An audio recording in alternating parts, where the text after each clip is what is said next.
Hey guys, Midget here, and welcome to another episode of my Derby County career mode, or just career mode. But just before I get started, I want you guys to know that you should hit the like button, most definitely, because I'm really, it does keep me really motivated and wants me to do more. I mean, at the moment, I just cannot stop playing FIFA 15, but it really motivates me if you hit the like button. But nevertheless, let's go into the game against Watford at Vicarage Road. And Watford have got these team that is a decent team. You know, they've got the likes of Aurelio Gomez, a very experienced former Tottenham keeper. They have Tosser, as you see there, right cam. They have Anya, the Scottish winger, Forestieri, and the likes of them. So they're a very tough team. They're a team that's going to be up there at the end of the season. It's going to be up there in the playoff spots, in my opinion, or at least close to, if not in. But just at the time of the recording this, I was like, I would not be satisfied with anything else but 3 points out of this game. And we started in the 3rd minute when Martin had a volley saved by Aurelio Gomez, a guy that is known for his defensive errors or goalkeeping errors, you could say. He's a very good keeper when he wants to be, but sometimes he just, just does something really stupid that costs them the game, and that's exactly what he did in the 9th minute, as Mark O'Brien, the guy we recalled from Motherwell for £44,000, scores as the goal and nutmegs Aurelio Gomez. Just look how bad the keeper that was from Aurelio Gomez. Oh, he just got nutmegged, and look, he was a very good keeper back in his day, but no one wanted him because of his errors, and that's exactly what he did there. So it is pretty realistic. And in the 28th minute, Watford went on the attack with Angela, who headed the ball over the bar, but I was still frightened of Watford. And here, O'Brien saved us the day, because definitely that they would have been out on goal, but O'Brien managed to block us the pass of the opposition, which led to a corner, and Tosser, I will call him Tosser for now, missed basically his header. In the 40th minute, Russell managed to pass a really nice pass through to Chris Martin, who chipped the ball over Aurelio Gomez and doubled our lead here at Vicarage Road to silence the home crowd. As you can see, we celebrated there with the away fans. But, I mean, this isn't a good goal, as in the keeping was absolutely dreadful. That is not a chip over the keeper. That is just, I don't know, like, Aurelio Gomez, man, I knew he was very, error prone, so I wanted to exploit that, but I never knew he would be that error prone, you know what I mean? Like, this game was not meant to be this easy for me. As you could see by the stats, it was pretty equal, but now it looked like complete domination. And Jordan and I went on a run by a pass from Rudy Gestede, our new signing, and Jordan and I managed to repay the favour to Rudy Gestede by passing him the ball and sweating it and tramping it into the back of the net. Rudy Gestede getting his first goal for Derby County in the league. I was like, I could score, but Rudy Gestede needs it more for his confidence, so let's pass it through to Rudy Gestede, and he's going to score and triple our lead and put us basically on our way out to this game. We don't really need to do much more, but we could have made it 4 for Rudy Gestede, as Hughes got the ball back. Rudy Gestede had a shot, but it went miles wide. As you can see, he fell there in disappointment. But nevertheless, that's how the game ended. 3-0 to Derby County. We absolutely dominated the game in the second half. But basically, this is where my votes come in now. So as you can see, O'Brien is the man of the match. And in my opinion, I chose O'Brien as the man of the match too. Richard Keogh 2 votes. And Josh Thorne with 1 for being a very solid centre defensive mid in that game. And basically controlled our midfield. So that's what you're going to be seeing basically in every single game. And every month, like the Master Books, I'm going to be showing you the overall stats and points for everybody. But we are, we are top of the table. And going into this game against Birmingham City, I was like, we cannot lose now. We cannot drop points. Anything but a loss. Anything but a win is disappointing at this time. And again, we're playing at Moulton Road. I'm sure I changed that to the iPro Stadium before I started the game. Before I started the save, but obviously it didn't save or register it, and we're playing at Moulton Road, but it's only a little blip, so I don't really mind. I don't really look at it, to be fair, but it is really annoying when I do see it. So playing back at it, like looking back at it, is pretty annoying, but I always pretty much skip in live commentaries. So yeah, but oh yeah, I just wanted to say, guys, what do you enjoy more, post commentaries or live commentaries? Because I asked one person, Skippy, on Twitter, and he said he enjoys live commentaries more as he feels my commentary is better. So I don't mind if you want me to do live commentaries, I can do live commentaries. But another goalkeeping error here from Randolph. Martin, beautiful pass through to Will Hughes, the 19-year-old, and he scraped it past him, you could say. That is something terrible from Randolph. But South Stand Rams are cheering. I believe that's South Stand. Yeah, because Derby normally start on that side, and that's North Stand. So yeah, South Stand Rams are cheering. Well, everybody's cheering, but you know.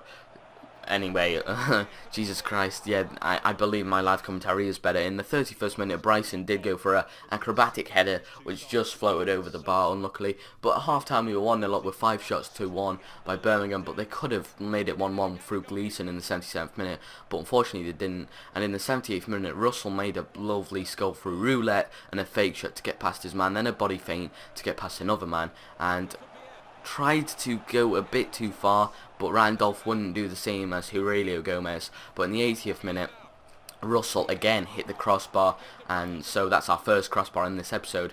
We hit a lot of crossbars in this episode, but Russell got very lucky here. He passed it through to Mark O'Brien, the centre-back, who doubles our lead. That's 2 goals in 2 for Mark O'Brien, and we recalled him. And I'm going to keep saying that. We recalled him, and he's a centre-back, and he scored 2 in 2 games. And what a finish this is from him. This is so composed. Like, the angle on that was so acute, and he managed to put it in the net. I don't know how he did it, but Russell then, in the 90th minute, managed to win the ball back, and Jamie Ward passed it through to Will Hughes, who passed it through to Johnny Russell. And if that was an acute angle, look at that from Johnny Russell. Completely owned the keeper and the defender. I don't know how he put that away. The composure it takes to put something like that away is just out of the world.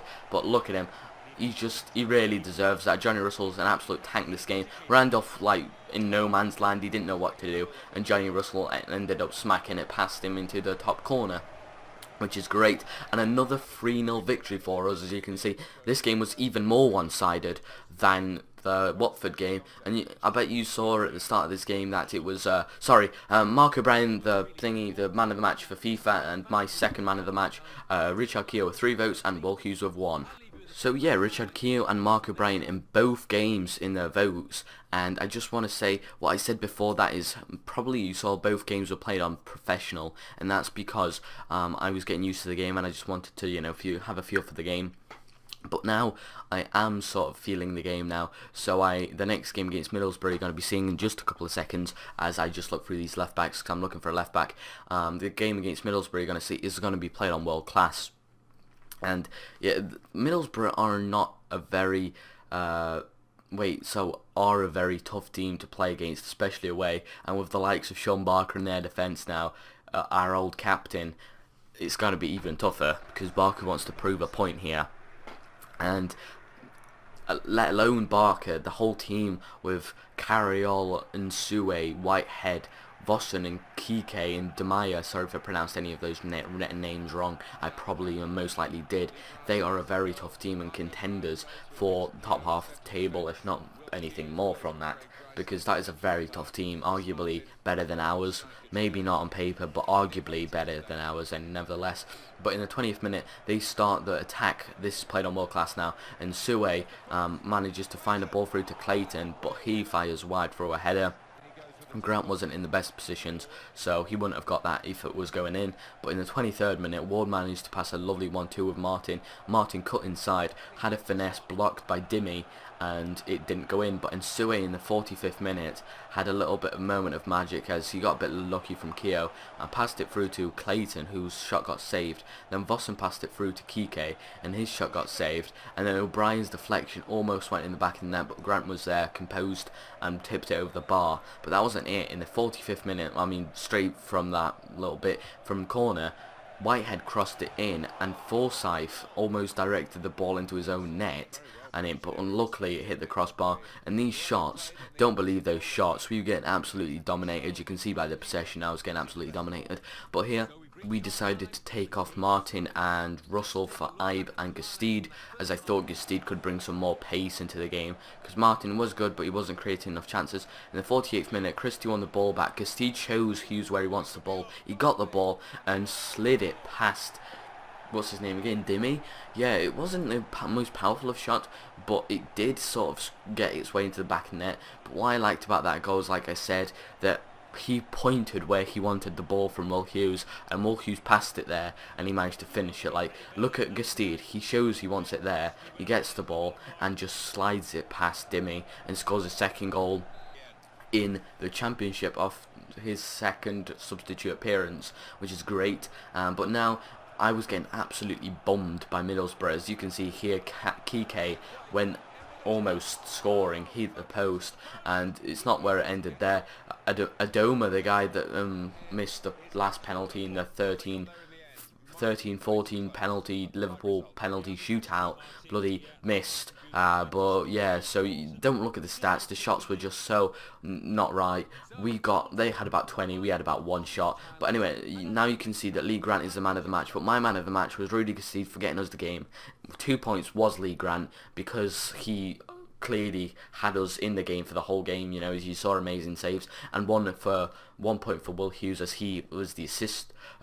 He had the assist, you know, to Rudy Gestede, and also he played a very crucial part in that game. But here we are looking on signing the 18-year-old, I'm not sure, Declan John from Cardiff City. He's a very good player, but we also looked at one of the transfer targets we had at the start of the season, Andrew Robertson.